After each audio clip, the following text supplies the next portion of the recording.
Part 4.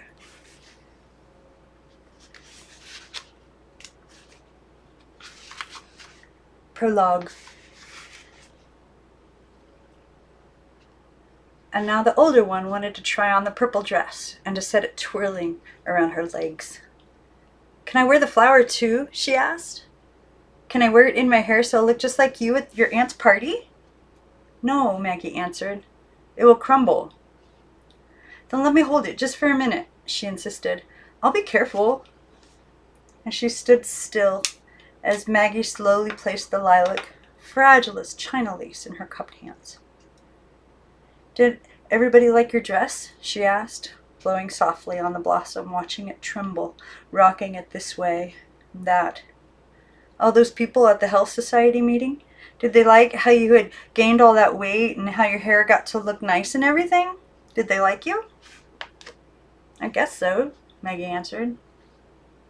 The sun had dropped low behind the house, and the lawn chair, upside down, sent a jungle gym of shadows across the prickly grass in the backyard. Maggie stood at the window, pressing her thumb against the glass, making spots and watching them fade. "Did your aunts?" the older girl persisted. "Did they like how you looked?" "I don't know. Probably.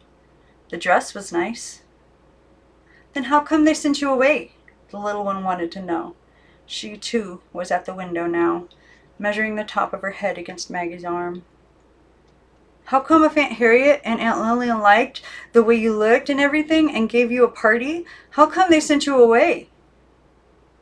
That was always the hardest question of all, and they asked it all the time.